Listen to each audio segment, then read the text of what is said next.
Bonjour, je m'appelle Shurd. Dans cette vidéo, je vais te montrer comment transférer la clé de voiture Chrysler ou Dodge de l'ancien modèle vers le nouveau modèle. Cette vidéo s'applique quel que soit le nombre de boutons sur ta clé, car à l'intérieur, elles sont toutes identiques. Nous allons commencer par la clé de voiture d'origine. Nous voyons un petit curseur en haut, et si nous le faisons glisser sur le côté, cela permet à la clé de secours de sortir du boîtier. J'utilise un petit tournevis plat pour pouvoir séparer les deux moitiés l'une de l'autre. Je le fais d'ailleurs à l'intérieur, de sorte que si une petite éraflure apparaît sur le plastique, elle ne soit pas visible de l'extérieur. Nous voyons maintenant que les deux moitiés du boîtier sont séparées l'une de l'autre.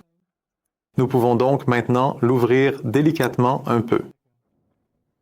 Et c'est ainsi que nous obtenons la clé. Nous voyons qu'elle se compose maintenant des éléments suivants. Nous avons la pile, le support de pile et l'électronique. Je mets maintenant cette clé de côté et je vais d'abord ouvrir une nouvelle clé.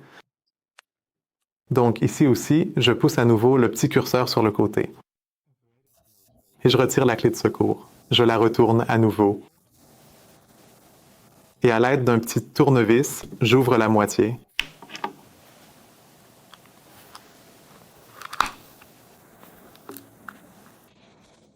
Eh bien, nous voyons maintenant ce qui suit. Le petit curseur pour celui que nous avions en haut, il s'est détaché chez moi. C'est justement l'occasion de montrer comment vous pouvez le remettre en place dans le modèle. Nous voyons qu'il y a un tout petit ressort en bas. Nous le plaçons dans le support et cela va bientôt pointer vers le bas. Donc, cela pointe vers le bas. Ça fonctionne au-dessus de la petite encoche en plastique et il peut maintenant coulisser d'avant en arrière. Au moment où je le fais coulisser, on voit aussi que le petit curseur à l'arrière bouge. Ce n'est pas très fluide car il manque bien sûr encore une moitié de l'ancienne clé. Et maintenant, je remets l'étui électronique dans la clé et je reprends un instant l'ancien modèle. Alors, ce que nous faisons maintenant, c'est que nous prenons l'électronique. Je préfère le faire en appuyant sur le dessous du caoutchouc afin qu'il sorte délicatement. Celui-ci se détache. Et je le fixe à nouveau dans la nouvelle clé. Veillez à ce que les petits cercles que vous voyez sur l'électronique soient orientés vers le bas.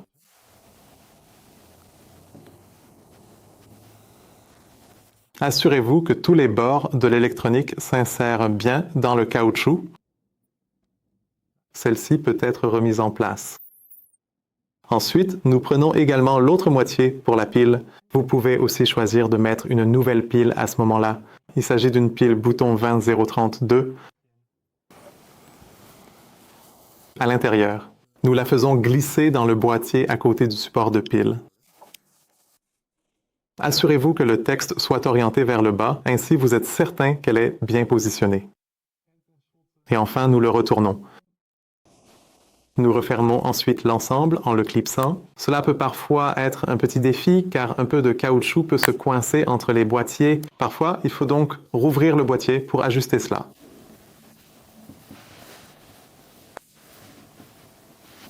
Et enfin, nous remettons aussi la lame de la clé en place. Vous pouvez également choisir d'utiliser une nouvelle lame de clé et de la faire tailler chez nous ou chez un serrurier. Mais voici comment vous pouvez transférer cette clé et elle a maintenant l'air comme neuve. J'espère que tout s'est bien passé. Si vous avez encore des questions, vous trouverez nos coordonnées dans la description sous cette vidéo. Ou vous pouvez laisser un commentaire sous cette vidéo. Bonne chance!